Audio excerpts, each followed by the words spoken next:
Are you ready to take your business to the next level? Every day there are countless books and articles that are published offering the key on how to make your business a success. It's easy to feel overwhelmed trying to keep up and run your business. That's why Deb Creer created the Business Power Hour. Keep up on the latest trends, best practices, and techniques for how to make your business a success. Let the Business Power Hour do the heavy work for you. Good morning. Good morning. I am Deb Creer, and I am passionate about giving professionals the tools that they need to make themselves and their businesses as successful as possible. And today we're going to have so much fun and learn a lot because we're going to be talking about how we can be unstoppable as women. Okay, men, we're not scaring you off.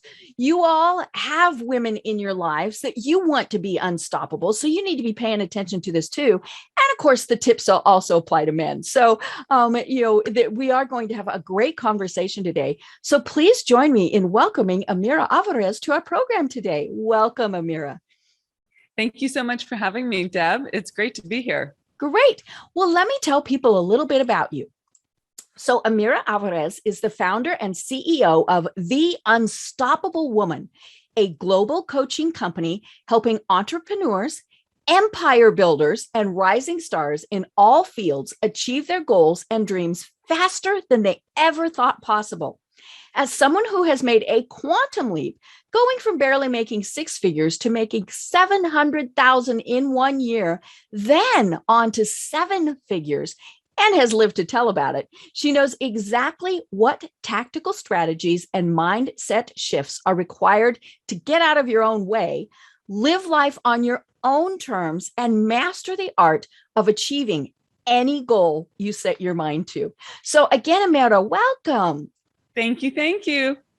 Well, I always like to put us back in the Wayback Machine and find out how it is that you got to where you are today and how you discovered that this is your passion in life. Absolutely. So certainly depends how way back the machine is going to take us. We could go. I've had people say when I was 6 years old because it pertains. Right. I mean, it's the funniest thing. Absolutely. So I do think I'm one of those people who's always been very invested in personal growth, very curious about what it takes to be happy, to be successful, to live well. And so I would call myself a personal growth junkie, right? Like that was the section of the bookstore that I would always go to. Now it's Amazon, but that was always my bent. And, I started a business many years ago, first business in the Bay Area of California. And I really had the attitude, going to hang out my shingle and what I offer is fabulous and the people will come. And it was right. I was rudely awakened by the fact that, you have to do marketing and sales. That's part of the business. And I started doing a lot of learning, taking seminars, taking courses, because I wasn't willing to, quite frankly, be poor. Like I didn't want to not be successful financially in my business. And I was in the mind body wellness world. And there is quite a strong stance in that world that, it's a struggle to make money and you can't make a lot of money and be satisfied. Just get used to it. Right. We're helping people. Correct. And there are a lot of industries that have that sort of as the zeitgeist or the cultural way of looking at things. And I just wasn't available for that. I was like, that's not what I signed up for. So I did all this research and I ended up being very successful for that field in the Bay Area in a very short period of time. And many of the people in my industry started asking me questions about what I was doing. And, how did you do this? You did this really quickly. And I found that I loved helping. Well, I think most people love helping, but I really loved helping around the marketing and the sales and the strategy for scaling and all of this stuff. And some people would take my advice and run with it and have success. And some people just nodded their heads to it. And that was sort of my first experience with the concept that you have to really want it. If you want to be successful in business, you actually have to really want it. And some people, that's just not important to them. Right. And they're not going to do the work that's required to make that happen. So anyways, that was business number one. I made some great money. I loved what I did. It was really working. And then we decided to move across the country. And the business that I had was a brick and mortar business. It had a studio. And so when I moved, I had to decide whether I was starting that business again or was I doing something else? And I did a lot of triangulation, a lot of deep soul searching and thinking. And I realized that I loved the teaching and the coaching aspect of how I was helping people build their business. That was really exciting to me. And I could tell that I was thrilled about it. And so, I'm compressing the story quite a bit, but I ended up shifting gears and opening a coaching business to help women entrepreneurs and small business owners scale their business to really grow. And I just went for it. And now business number two, I had a little bit more experience under my belt. And the first year in business, it was really 6 months. The first 6 months was roughly 30K. I like to share my numbers, Deb, because I think, numbers are good. Numbers are great. I feel like people are afraid of the money stuff or don't want to talk about it. And I think it's important to know. It's not polite. Exactly. Right. And I think it's important for people to know what's possible for them and also what it looks like. And every business is different because some people are running I have clients who are lawyers. I have clients that are therapists. They have a different pay scale than someone else. Right. So you have to understand that when we're discussing things, but first year in business, 30K, roughly 6 months. Second year in business, 90K. So I tripled my income. That felt pretty good. Hadn't crossed that mythical 6-figure mark yet, which was what I was going for. And that third year in business, I made 138K. So another 50. In 3 years, you went from 0 to 138,000. That's not bad. Correct. Not bad. Thank you. I'll flip my hair back for that. Okay.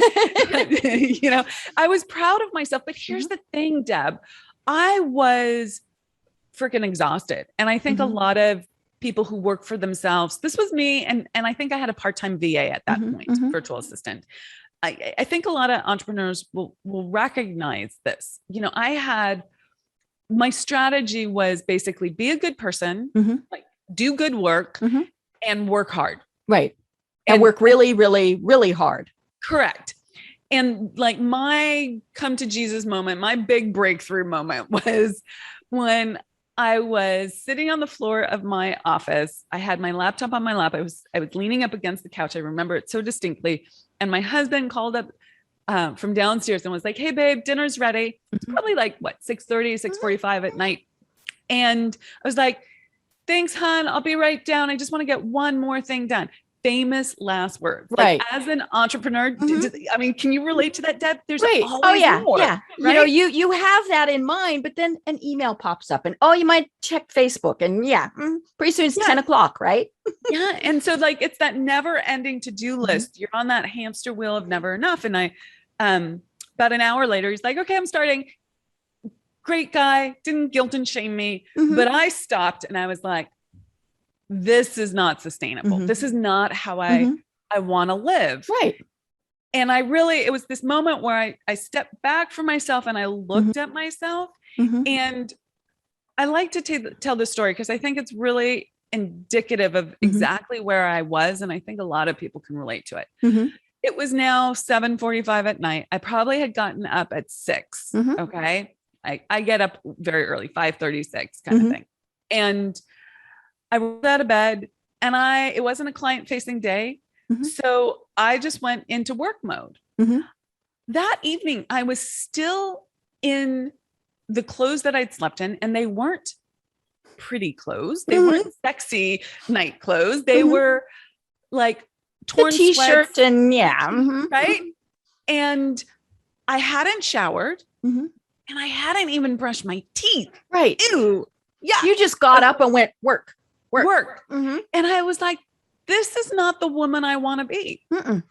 And I don't like this. Mm-hmm. But I didn't know, going back to what I said previously, I didn't know what actually was going to cause success, create success, because I was brought up, I don't know if you were, but I was brought up to, I had my crazy teenage years, but like to basically get good grades, right. Dot the I's, cross the T's, get good grades, go to college, get a good job.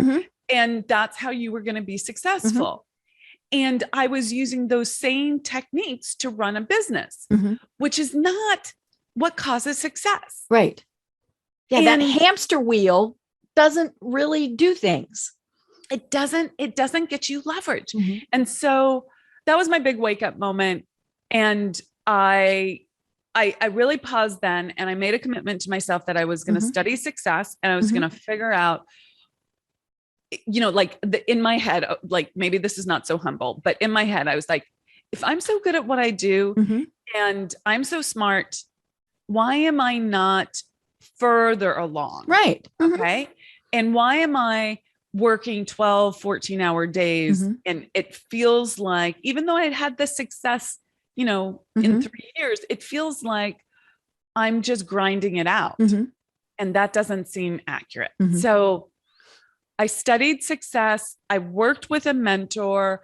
I learned what I call the laws of success. They're based on universal laws. And if you want me to get into those, I'm happy to. They were very instrumental in helping me change my perspective on life so that I could work at a different level. And I changed my self-image and my identity. I'm still who I am, but I changed my internal self-worth. And I'm happy to speak about all those things. And that year I went from 138 to 700K, and I 5 times my income. And wow. I was like, who did that happen to? Yeah. Where'd this person come from? Exactly. But then I got used to it, and we crossed the 7-figure mark, and I've been helping women do this. I've, other people make quantum leaps, and, it all depends on where you are. I mean, for some people, they come to me and a quantum leap is going from 2K a month to 10K a month. Right. And that's huge, huge. That's 5 times in your income. And for some people, it's going from, crossing the 6 figures, crossing the 7 figures. And that's a quantum leap. So it really, like, if the numbers seem low to you, compare it to where you want to go. If the numbers seem high to you, compare it to where you want to go. And they're different, as you said, for every single person. Correct. But the methodology is really the same. Yeah. Right. And you mentioned the fact that it is a mindset. I've had people who have said, in one sentence, what is the best business advice that you could get? And I always say, take your business seriously. Don't treat it as a hobby. I guess that's 2 sentences. But I think that's what so many people kind of do, especially if we're home-based. It is different when you get up and you get dressed and you go to an office and all those various things.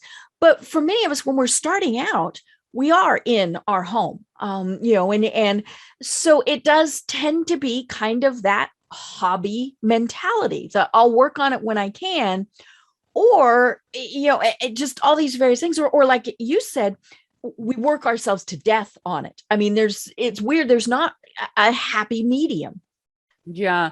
And so as business owners, entrepreneurs working for yourself, you have to figure out how to set boundaries. You have to learn what that is. And it's a nuanced thing. It takes discernment, because on the one hand, it's true. You have to do the work. You have to put in the hours. There's no, there is this push the boulder up the mountain phase of your business. But if you stay addicted to the struggle, addicted to the hard work, if you stay thinking that you have to do that all the time and you don't create new boundaries, you won't force yourself to grow. And I still do this. So we're obviously growing, like the company, you're either growing or you're dying. We're definitely growing. And, we have a lot of new initiatives going on, and we're bringing on new team members, and I'm doing a bunch of stuff.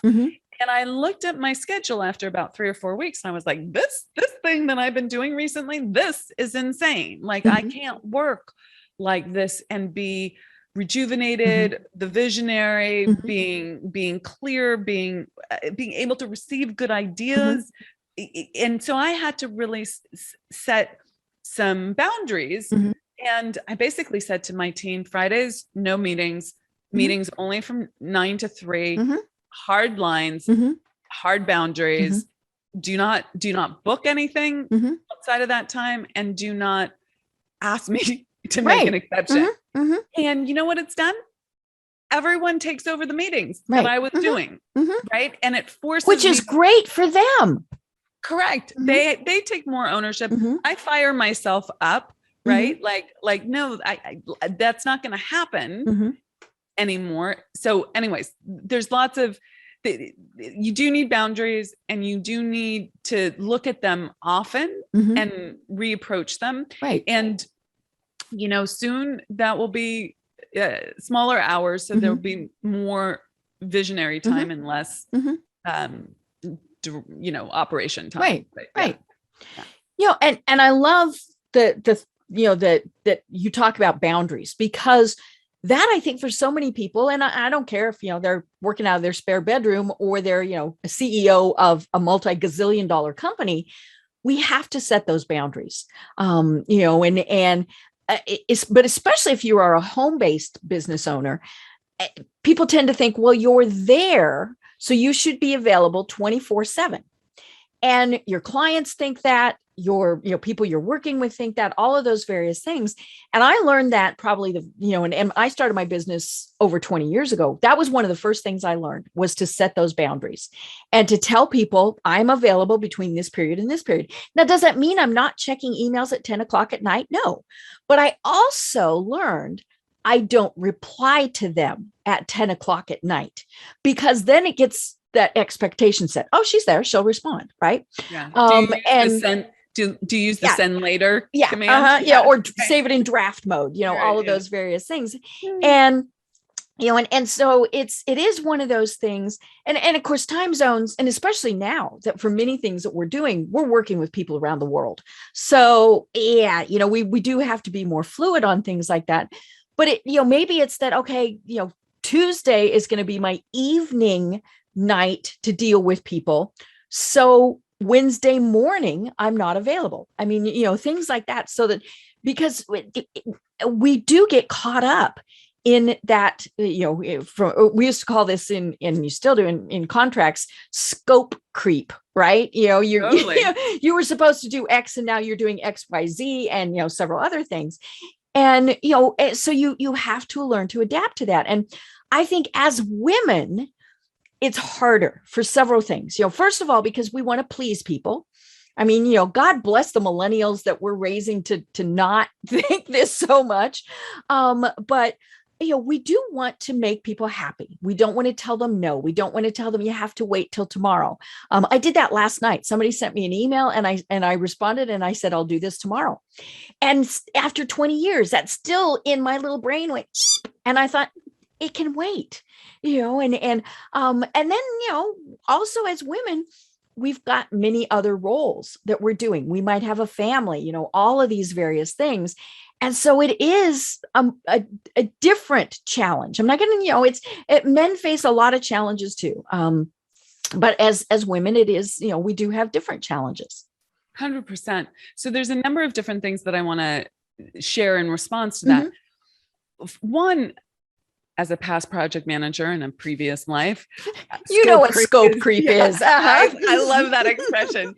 And it's like this is scope creep. And so one of the things that you also need boundaries on is not just your work hours and time and things like that, but clarifying what done looks like for a project. And this is so important. It might not be perfect. Correct. But if this is what done looks like, you have a defined goal, and you can then, I mean, you can have milestones to get there, and then you feel successful that you've moved forward. And one of the things that I see with entrepreneurs all the time is they get to the end of the day and they don't feel successful. They've done a lot, but they haven't done the things that are going to move the needle, so that they don't feel successful. And this is one of the things that I go hard with my clients on. We have like accountability that has them thinking about, what are the needle moving things for you today, right? What is actually going to move the needle? And let's do those first. Okay. And so so this is an example of clarifying it by the day, but you can clarify it by the project. We talk about 2-week sprints and all these things. So I think it's really important to define what done looks like for yourself, whether it's time or projects or activities, so that you can feel successful. Otherwise, it's that never ending. We talked about that hamster wheel of never enough, like the to-do list. When you're an entrepreneur, it just doesn't end. It just keeps going. So you have to really learn that for yourself. Second thing is, and this applies to both men and women, but women do have different conditioning around this. When we are young, we are programmed, if you will. Our subconscious mind is programmed to think a certain way. We learn how to think about the world, how to think about others, and how to think about ourselves. So earlier I said one of the key things for me in making a quantum leap or an income breakthrough was changing my self-image, my identity. Right. And when you talk about, like I said, I'll get to this in the morning, you still had that little hook feeling. That's the belief about what makes you a good person. And when you were brought up, you were probably brought up to be very like reactive. Like if mom asked for this, and you're being helpful. You know, that's a good thing. you got kudos for reacting quickly and doing what other people wanted. And so you learned that was what created you as a good person in this world, that you helped others, which helping is great, but that you jumped when other people needed help. Now, this is a challenge when you're running a business. Now, if your team needs you all the time and you jump to what they're asking you for, whether you use Slack or Skype for your instant messages, you'll get nothing done. Right. Okay? If you're totally reactive to clients, you'll get nothing done. If you're totally reactive to your parents, your kids, your partner, you're not going to get anything done. Right. And so when you think about scaling your business really quickly, rapidly, you have to change these beliefs, because otherwise you're not going to be making good decisions. You're just going to be jumping through hoops to please other people. It gives you that like instant feel good. Like it's a little dopamine hit, right? It's a little dopamine hit. Yes, exactly. But you can get addicted to the dopamine and be poor. And I don't want that for anyone. I believe that everyone has the right to be rich and everyone has the potential to be rich, but they have to change how they are showing up in this world. It does require that you change.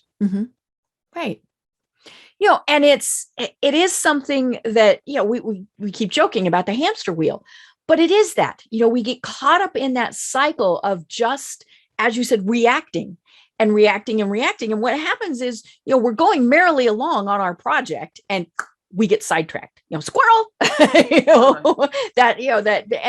and breaking ourselves of that habit, I think is one of the hardest things. You know, just, and whether it's work or when you're not working. I mean, that's the other thing. You know, do you have your phone with you in, you know, when you're on family time and you're continually looking at it? You know, all of these things, and that is nothing new. I mean, you know, we get sidetracked very easily, and you know, but it's simple things, really. Just, you know, turn your phone upside down, turn your phone off. All of these things, the world won't stop. And I think that's maybe that's the ego thing, is we also think, well, if I don't do it, someone else will. And, you know, my thought process on that is, you know, if I don't respond to a client at 9 p.m. and they go find somebody else, they weren't a good client to start with. Yeah. and it's like, nah, that comes back to the boundaries that you were talking about. Absolutely. And I think that this is a matter of discernment, and you have to really look at it case by case. There are certain industries where, if there's a new client that comes in, they're looking for an instant feedback. But then you have to create systems for that don't require you to be fully present. Right. You have instant access to the information that is required, and that can all be automated, which is beautiful. I do think that the bigger issue around boundaries is this idea of this fear of rejection. And if you fear rejection, it's really a fear of survival and security. You think that your subconscious mind thinks that you're not going to survive if you tell someone no, because you were conditioned to get love through the attention that you got when you jump through a hoop. Okay. And that's a very challenging choice to make on the daily for many people, including women who have been brought up generally to be the caretakers. And again, it's discernment, and it can be a beautiful dance that we play, because when it's going well and you feel like you're taking care of everything, right? Like I've made good decisions in my business, and I can show up and be present with my family, and I feel relaxed and can chill. That's a great feeling. So, it's a little bit of discernment there. Right. And it is, it also comes down to our own self-worth. I think we question that. And I've talked about this on the program with several guests. The little voice in our head is always, second guessing us, telling us, really, do you think you should be having your own business, Amira? Yes. and it's right, because those little voices came from somebody else, right? They didn't just appear. And whoever it was very well may have been meaning well. They were trying to protect us. I'm a little older than you. And so, I grew up I'm at the very end of a baby boomer. And so, it still was kind of, you went to college and you got your basic degrees, teaching, nursing, things like that. I told people I wanted to be a lawyer, and they looked at me like, oh my God. And then, luckily I talked myself out of that one, but, we were taught, and then of course it was, you did those things, but then you got married and you raised the family, and maybe you went back to teaching, you went back to nursing, all these various things. And so when we said, hey, I'd like to be a lawyer, I would like to do whatever, those well-meaning people said, who do you think you are? Yes. And they really were in most cases, not all, but they were trying to protect us. But then that little voice got stuck in our heads.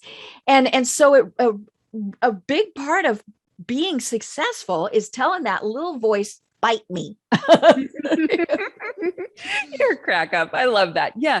I mean, fundamentally, we have to, the way I really assess the accuracy of the voice in my head is I use the law of cause and effect. If I listen to that, what is the result of that? Right. And most of us don't actually take it to its logical end, so that we can really see, well, if I listen to this, I will lose my dream. I won't make the money I want to make. I won't make the impact I want to make. I won't be able to fulfill my passion. I will die with the music still in me. I will live with regret. And if you play that out, then you see, oh, look, that's the result of listening to that voice. I don't think that that's what I want to listen to. But most people, human beings, have this very clever ability to block that out, to not think long term about decisions, and to only think short term. And so, your greatest power is your power to choose. It's what is is going to change the direction of your life. Every choice you make changes the direction of your life. And we're talking about very small choices in terms of listening to that specific voice in your head, but it can make a huge a huge difference in if you think about like, who am I to put my name in the hat for that speaking opportunity? Right. To go and do a Facebook Live and claim that I have something to say? Who am I to put a proposal in for triple the amount that I did previously? Right. And that's really this self-worth piece. And it comes out in so many ways. And I really, it was one of the things that I did when I quantum leaped my income was I held myself to a higher standard around my self-worth. And and here's something around that's specific to women, but you could probably find an example of this for men as well. Okay. Easily. But I remember when I was that year that I was really quantum leaping, I show photos of myself going through this transformation at the summits that we do. We have these income breakthrough summits, and I like to show the difference because when I first started this journey, I wasn't ugly or anything like that, but I wasn't put together. Okay. Well, like you said, you went to work in your clothes you'd slept in. Correct. I'm going to say frumpy. Okay. Self-describe as frumpy. And yet it wasn't the woman that I saw myself as in my mind's eye, but I kept putting it off. Like someday I'll be like that. Later I'll be like that. And in fact, later never came. Right. Like the years just kept going by. So that year I was like, well, I know that I was studying success. And one of the key attributes is that you have to be the person that you want to be before you get the result that person has. You have to start living at that level. You have to start making decisions from the place you want to be, not the place that you are. So I was like, okay, well, if I want to be a businesswoman who makes this much money and lives like this and does this, I need to start making decisions from that place. Right. Well, I remember I was standing on the street corner, looking across the street at the nail salon and like pacing back and forth. I know that there are a lot of women who get their nails done and that this is not a big deal. But for me, at the time, this was many years ago, at the time, I was like, can I spend $45? It's so extravagant. Did you really need to do it? Yeah. What would Jack think? My husband, right? Jack didn't care. Jack was like, go have fun, sweetheart. Right. Would Jack even notice? Okay. And, but I was pacing and it was a big choice for me. That was like, I did not see myself as worthy of that. That seemed like way too much money to spend on myself. And, at the time I wasn't making nearly as much money and all of this sort of stuff. So but I had to hold myself to that higher standard. That's the point. And I went in and I did that. And then I started getting my hair done. And then I started getting my hair professionally colored. And then I started going to nicer stores to buy clothes. And then I hired a stylist. And then you had that mindset of what that image was. Correct. And I incrementally, but quickly. And this is where people ask me all the time, how do you close the gap on time on goals? Like people make more money over a lifetime, but how did you do it so quickly? And how do you teach people to do that so quickly? And one of the key things that I give people is make decisions quickly. Okay. So I didn't go from getting my nails done to having a personal stylist who and just buying whatever the freaking I want. Okay. I want that. Right. And like, now I'm like, it's on my mind because I did this at 6 this morning. She was like, here's the new clothes that you need to go buy. And I'm like, okay, click. And I didn't get there overnight. Okay. But I got there quicker than most people do because I incrementally but quickly made those decisions. So every time I felt that resistance, you're not worthy, that's not for you. How dare you? Who are you to do that? I use that as a trigger to say yes rather than no. Right. And I am worth it. It's what was it? The L'Oreal Right, right. Wasn't that the L'Oreal? Yeah. Because you're worth it. Right. And, and that really is it. And it's just like success. I mean, it's different levels for every single person.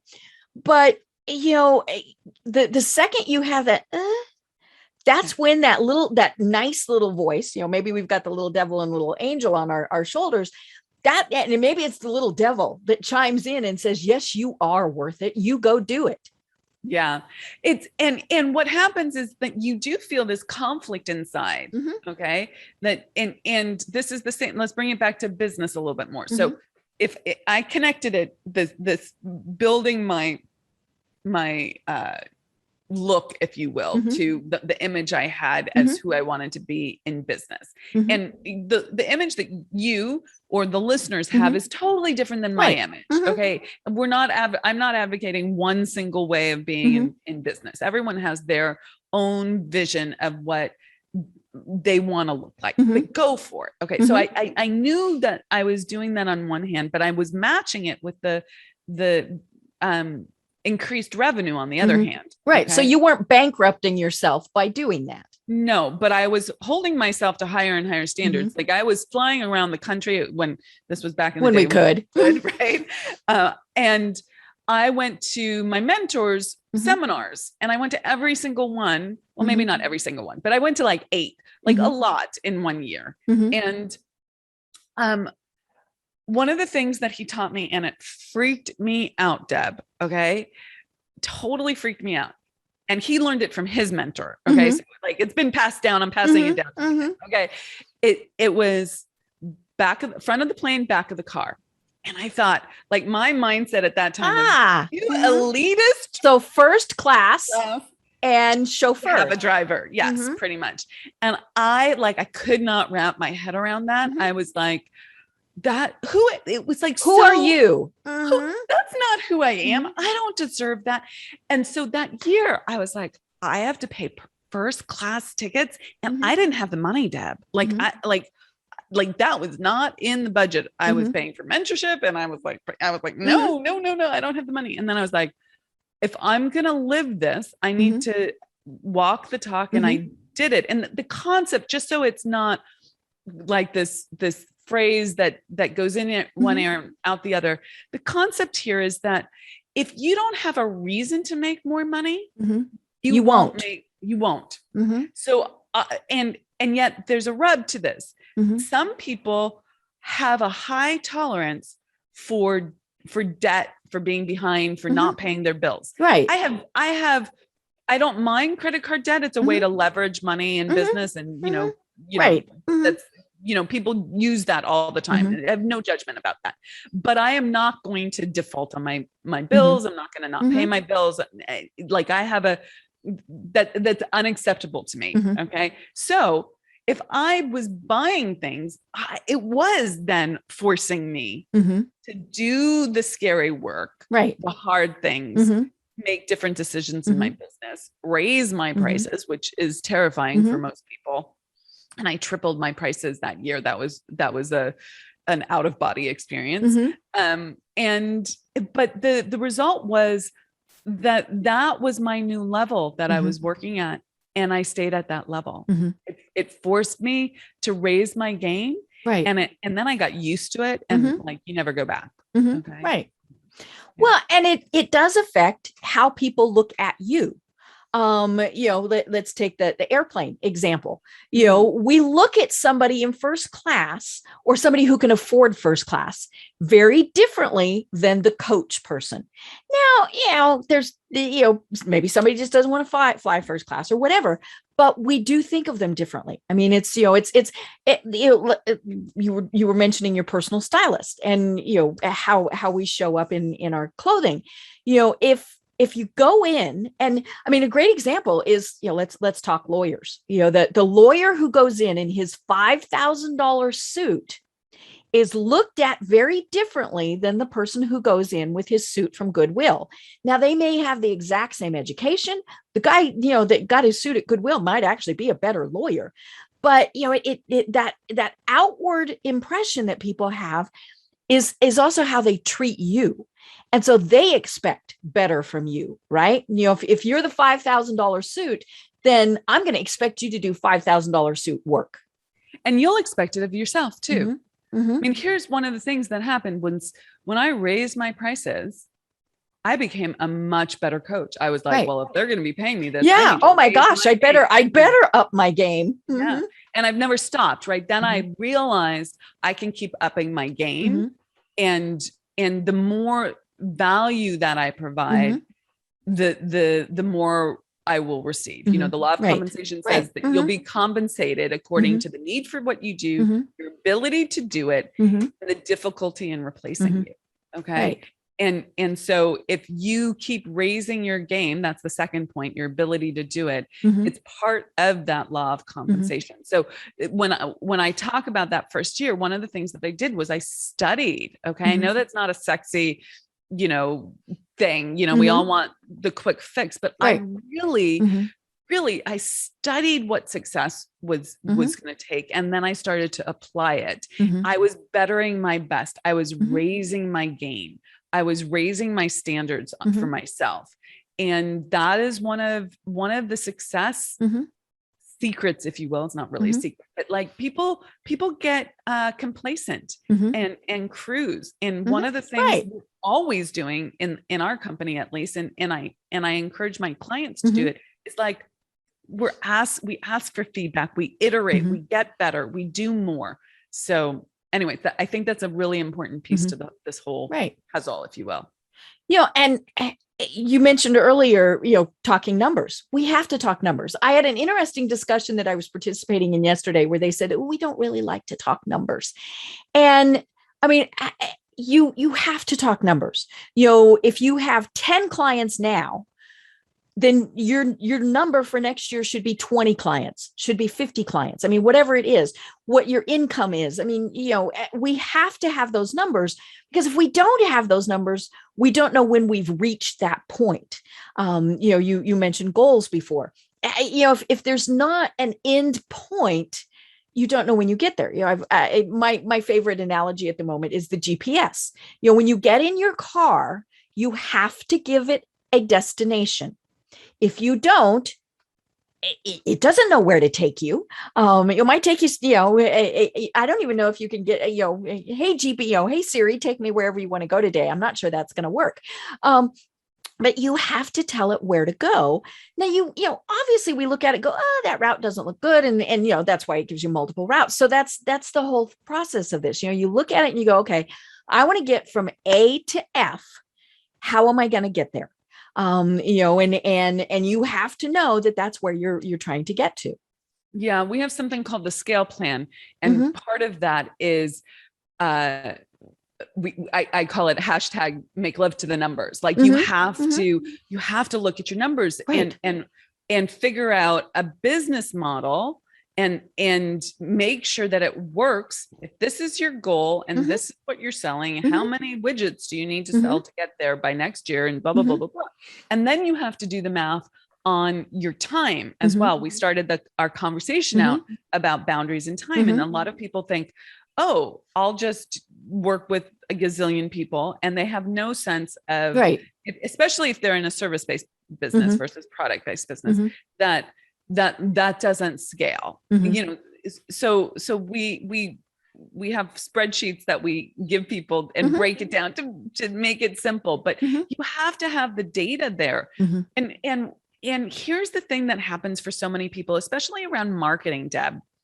Well, marketing and sales, you need to be tracking your numbers. You need to be tracking your reach outs, all of that, so that you know what your conversion rate is. Then, you know, like, I need to talk to 10 people every month to get one sale. I need to talk to 100 people every month to get one sale, right? Like, you need to figure out what your conversion is so that you're not like wondering, why isn't it working? And the same thing with marketing. And it becomes, then you can make data-driven decisions and not just go with what you think people respond to, what you think is working. It's like, what do you actually know is working? And then the other thing around data, which is so important, and I hope everyone hears this, because it was something that got me really, really like confused in the beginning. if you need more people in your marketing funnel than you ever believed that you needed. Right. Because people think I'm going to do some sort of training, a webinar or something, and 100 people show up and one person buys and they feel bad. Well, industry average is like 2%. Okay. Right. They did pretty well. Okay. For their first time out. But if they don't know that, if they don't have any relative comparison, they're going to make themselves feel bad about their efforts and stop. And this is where really understanding industry and what works and what doesn't and having data can help you get out of the noise that's in your head and help you stay in momentum and stay unstoppable. Right. And there is something about having a number that makes it easier to wrap your head around. I work with clients on their social media posting. And I tell them we need to be posting daily. Now, if I say that, they're like, yeah, okay. If I tell them we need to have posted 30 times this month, they go, okay, fine. And then at the end of the month, they'll say, how many did we do? And it's the same thing, but having that number is makes it just easier to shoot for. Yeah. It's that specificity. I love that. And then they can track it also. Right. 100%. And they can go, well, wait a minute. Okay. This month we did 25. This month we did 60. Ooh. And so, yeah, it really is. And so it's, the same thing. You're telling yourself, I need more clients. Doesn't work. How many more you need? That's as squishy as it gets, right? If you say, I need 5 more in the last quarter of the month, that's pretty easy to figure out whether you did it or not. And then you can figure out, okay, if I had 10, what the heck did I do? If I had 3, what the heck did I do? Right. And then you can fix things or learn from them. Yeah. We live in a universe that works according to the law of cause and effect. There's always a cause to every result or effect that we have. So you can then back engineer it, right? Then if you want this kind of result, you need to understand what the causes are of that. Sometimes it's very tactical. Like, what was my social media posting? Like, what did it convert? Like, why did this convert? This convert? We did 30 this month and 30 this month. Why did this month get better than this? Right. And you can look at the causes. Okay. And that allows you to then like make it not a crapshoot, right? We live in an ordered universe. Right. And it's not random and it's not driven by luck. There are always causes. So success has causes, revenue has causes, client attraction has causes. Some of them are things like doing your social media, which is very important these days. But some of it is around like, are you magnetic? Do you know how to show up as someone who impresses others that they can help them have more life?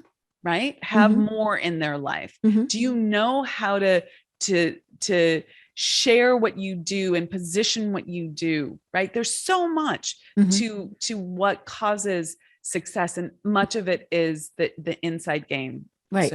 Right. And you have to be fluid with it. I mean, that's the thing is, it's not, I'm going to look at this every once in a while. I'm going to look at this once a year. No, you need to look more, because things do change. You can tell, a very social person. And so networking was a big part of how I did business. I have not been to an in-person networking event for over 20 months. It just timed out right that I hadn't been to one, since February, before the pandemic hit. And so, I sat down and I thought about it, because things are opening back up again. Things opened up really quite a long time ago here in Georgia. But I thought, okay, I miss the people, but did I lose business because I wasn't doing those things? No. So then why? Okay, was I not working those events right? Was I just going and being Miss Social Butterfly? Were they the right events? I mean, all those various things. And so the conclusion I have come to is great people, great events, just not the best use of my time. Correct. And so, those are those things. But the key is to not fall into the excuse trap either. Well, my business declined because I couldn't network. So what? You weren't unique. Yeah. No alibis. No alibis. Yeah. And that's one of the that's a big thing for people. And the excuses come in so many different forms. And here's the rub, Deb. You'll never agree with the excuse that you don't believe. You always believe the excuse. Right. They always seem reasonable. They always seem for you right now, this is absolutely a reasonable reason to stop, say no, do it later, put it off. My parents need me. My kids need me. We're moving house. We just moved in. It's becoming the holidays. There's COVID. There's right. Like there's like, I'm working on the biggest one for people in business. And tell me if you recognize this one. Like I'm raising my hand to this. Okay. I've had to call myself out on it a lot. I can't do sales, right? Which is, a lot of people say, I don't like sales. Yeah. I love sales. I teach sales. I didn't used to. It was like people say building a business is the biggest personal growth journey. I think learning how to do sales for yourself is the biggest personal growth journey. But once you do, then once you know that sales is service, once you know how to have a conversation that's genuine and connected and really of service to someone, then you'll fall in love with sales. Like it's really incredible. But the biggest excuse or alibi, Deb, I think for people in business is I can't do sales because I'm working on this marketing initiative. Okay. Like we have this biz dev thing that's really important that I got to get done. And you take your eye off the ball and you put all your focus and your effort over here on this other thing. And you wonder why your sales went down this month. Okay. This is what creates that roller coaster of income. If you want consistent cash flow, which is a big thing for people in business, like some months are up, some months are down. If you want consistent cash flow, you have to understand what causes income. Money comes from spirit, source, infinite intelligence, God, whatever you want to call that. Okay. The universe. Okay. And it's always expanding. We have more money in circulation now than we've ever had before. Think about that. How much money was in circulation when Cleopatra was ruling the world, right? Versus how much is in circulation now. Okay. Like it just keeps getting more and more and more. Okay. So there's an abundance of it and it's more and more and more. Not in your bank account, but why? Okay. Money comes from spirit, source, infinite intelligence through people, through sales. You have to get good with people. A lot of people have wonky energy around people. And I don't mean just the social stuff. I mean, they feel uncomfortable asking for a sale. Right. They don't feel comfortable getting a no, having someone. Right. Because they take it personal. Correct. Yes. And so money comes from spirit. You got to understand how the laws of the universe work through sales, through people, through sales. So you got to get good with people and you got to get it good with sales. And there's a whole like way of doing sales that's really high integrity and high conversion, which if you're in business and you're high ethics, it's a great thing to learn. If you understand that's what causes money to move, then you can put the right causes into effect. If you're committed, you'll learn how to do sales. You'll learn how to be with people. You'll learn how to connect. Right. Yeah. And we do have, and I've talked about this numerous times, we do have this negative thought process regarding sales. And, it was funny. I was giving a talk one time about this and I said, and this was when we did this in person, right? When you were in front of people. And I said something about, we feel like a used car salesman and danged if somebody didn't raise their hand and say, guess what I do? I'm like, oh, I'm sorry. So now it's, snake oil salesman. Right. Yeah. We can all kind of understand that concept, but that we all have kind of this slimy thought about sales. No, if we don't do sales, we're not going to be successful. That's really what it comes down to, and so, as you said, do it with integrity, do it with the right thought process. You're not doing this just to make money for yourself. You are doing it to help others. I mean, that's what it is. And so how can you help them with what it is that you have? I mean, that's really what it comes down to. Yeah. You have to if your business solves a problem for people, great. Right. Okay. And if it doesn't, well, maybe it's a luxury item. I mean, but that still solves somebody's problem. Correct. Right? Yeah. If you don't solve a problem in business, you're not going to be in business. People buy, they buy often with emotion and back it up with logic, but they're doing it because they have a problem. They want more life. They want to grow. They want to expand. We have a growth directive as humans. We all want to grow. Okay. Some of us block it in our unconscious because again, we think, ew, that's not polite. That's not ladylike. That's not whatever. Something like that. Yeah.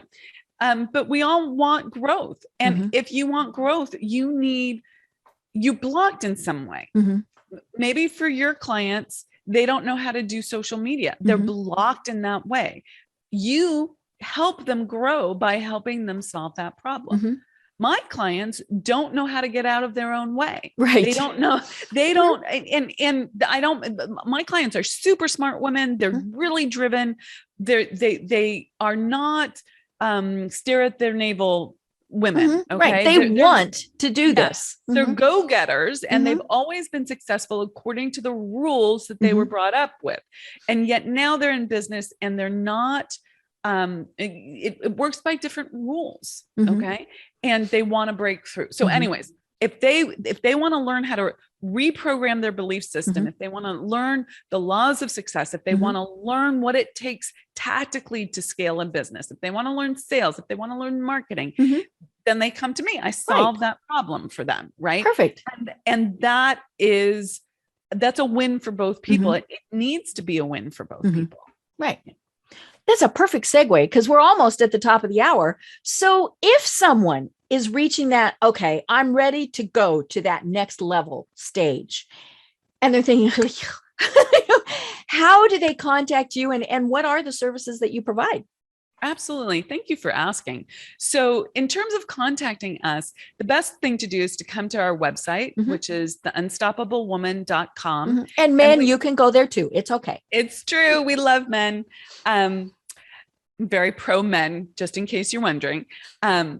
But we have a free stuff page. So we have a page where we have a ton of resources on the website where you can get to our podcast where I do a ton of teaching. You can find out about the Unstoppable Woman Income Breakthrough Summit, which is 3 days of me teaching you how to scale your business. And we have those twice a year. So it's a really great event.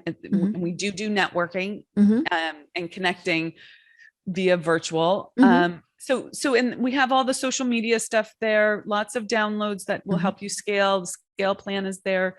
And you can find the link to our Facebook group there. And also if you want to book a consult and figure out, how we can help you specifically, we're happy to do that. So all of that is on theunstoppablewoman.com/free stuff. If you want to look at that page. Perfect. And in terms of services, we do private coaching and we do something called the Spirit of Wealth Mastermind and Masterclass. And that's a high level program for women entrepreneurs. And again, it's the inner game and the outer game of business. I love it. I love it. But I'm curious on your conferences. Are they in person or are they still Zooming or both?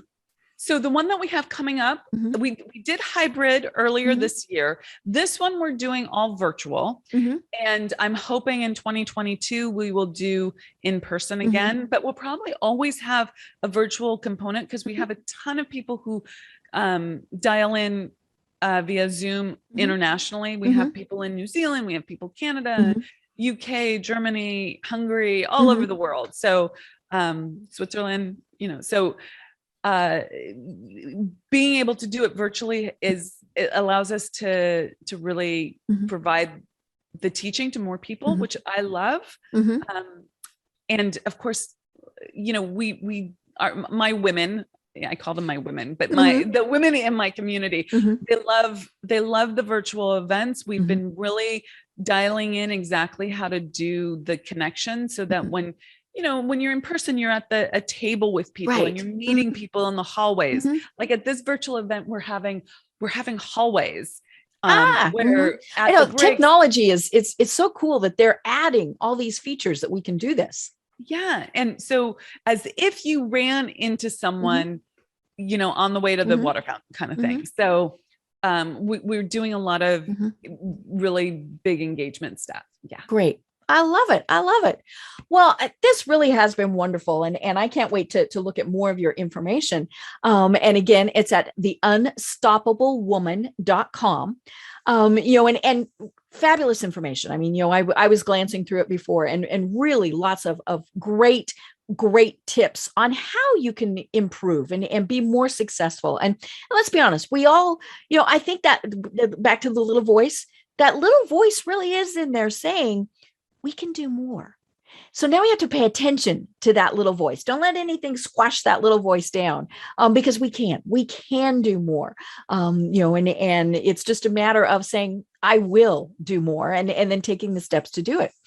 So Amira, this really has been fantastic. Do you have any final thoughts for everyone? I'm going to just play off of what you just said, that in order to fulfill your dreams, to really go for more and become the woman that you know yourself to be, but haven't yet executed at, you have to be courageous. You have to step forward. You have to risk. You have to be vulnerable. You need to make decisions from the place you want to be, not from the place you are right now, because the place you are right now gets you the results that you have right now. And so really grow yourself, make that courageous decision, whether it's, coming, whether it's my dog says somebody's adding their 2 cents worth. He's very excited about that. Whether it's, coming to an event or, really stepping forward with some big decision in your life or business, like go do it, make it happen for yourself. Right. I love it. I love it. Well, I have been having an absolutely fascinating and wonderful discussion with Amira Alvarez. I'm Deb Creer. And until next time, everyone have a great day.